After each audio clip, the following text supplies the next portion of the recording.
In this next video, we're going to take those properties that we discussed in the previous video, and we will talk about how to use them to expand logarithms.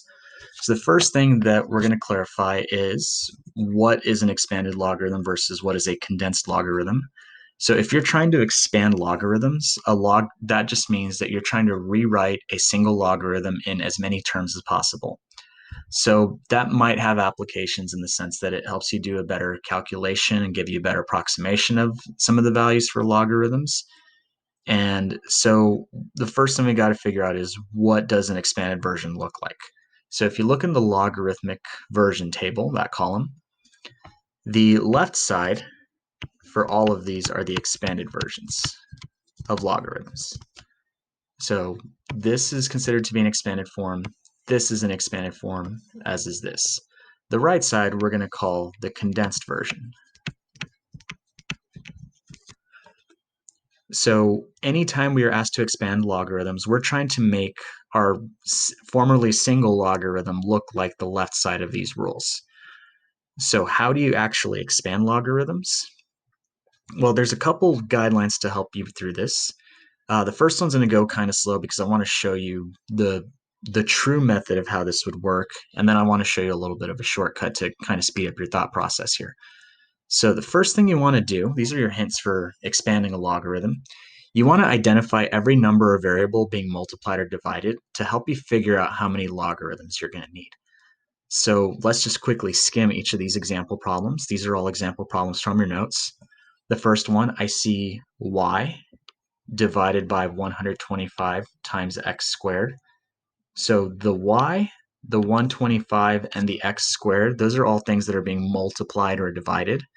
So that gives me a grand total of 3 different things that I can write a logarithm for. The next example here, I have 2 times x to the 5th times y. Once again, that'll give me 3 separate terms, which means I would have 3 separate logarithms. And this final example, I have y to the 5th times z, and all of that is to the second power. The exponent itself isn't what matters. What matters is what's being multiplied or divided. So that's just y and z. So that would mean that I would have 2 logarithms for this last example. The next thing is, if you do see exponents outside of parentheses, it would be in your best interest to apply the exponential power property to ensure that your expression is easier to interpret.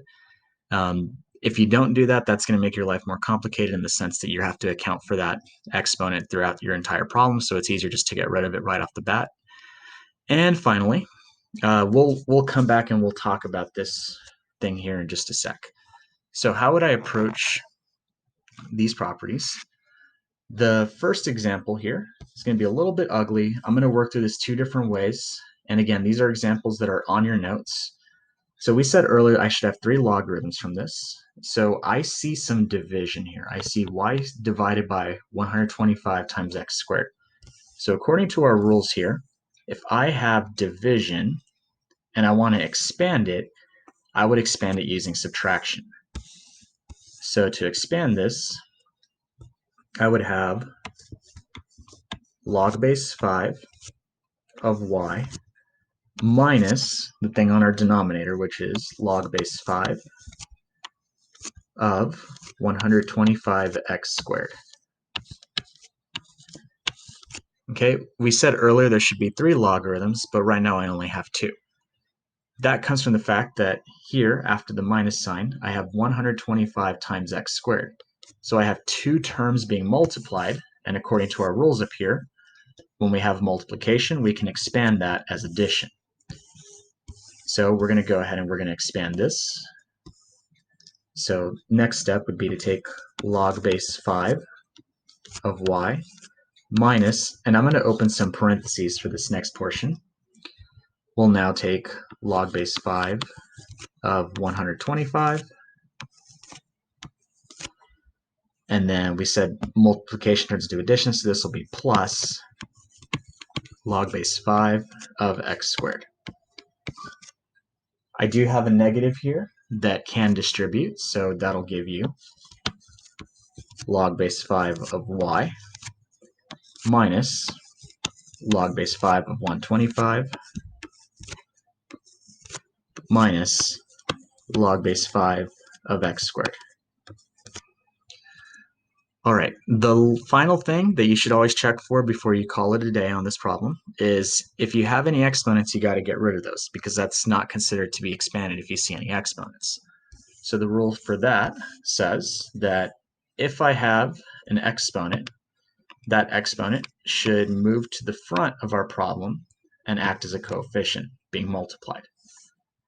So in our example over here, we have a 2.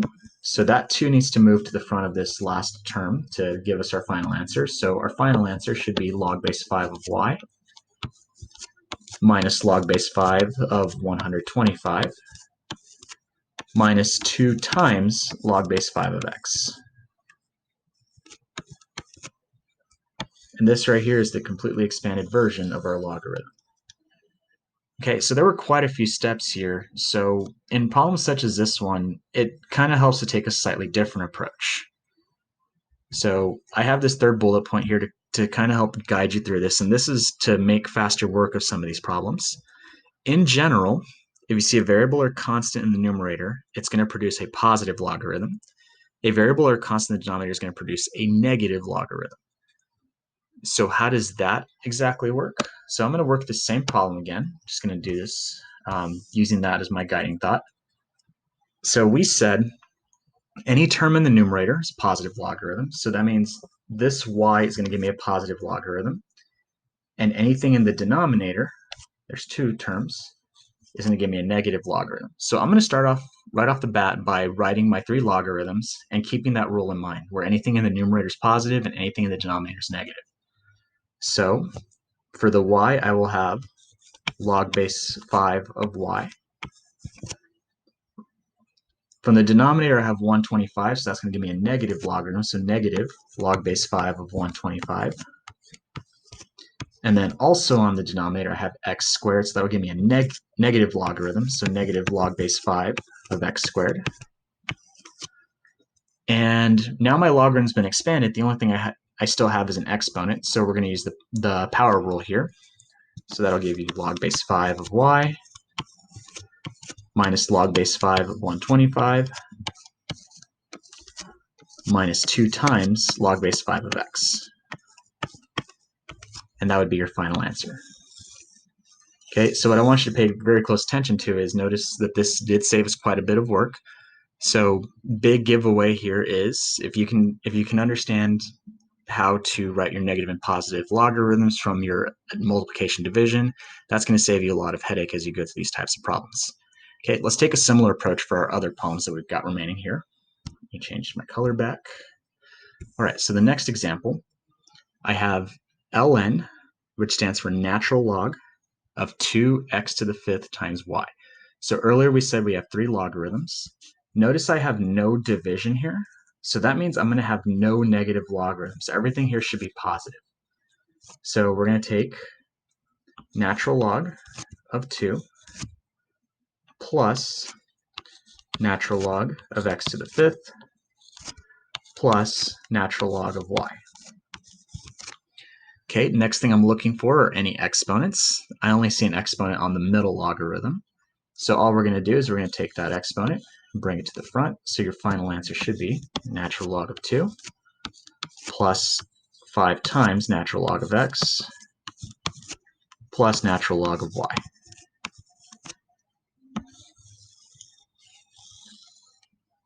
So again, if you keep in mind things that are being multiplied, divided, that helps you make faster work of this. Final example here, I have log base x of y to the fifth times z, all of that raised to the second power.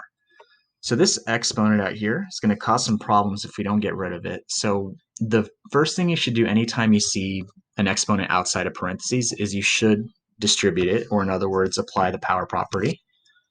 So this will give you log base x of y to the fifth to the second power would give you y to the 10th. Remember, you multiply those. And then we're going to have z.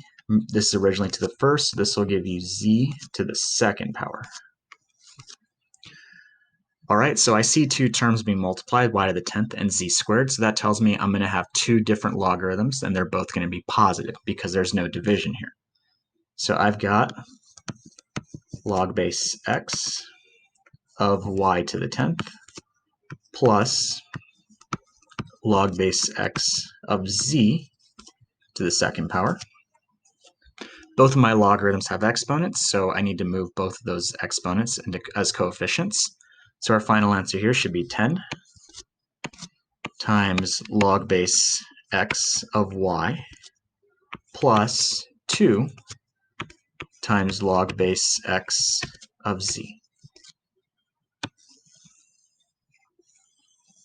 And again, if you keep your three properties in mind, which are your product, your quotient, and your power property, and if you can keep this useful hint in mind, a lot of these problems start to go a little bit faster.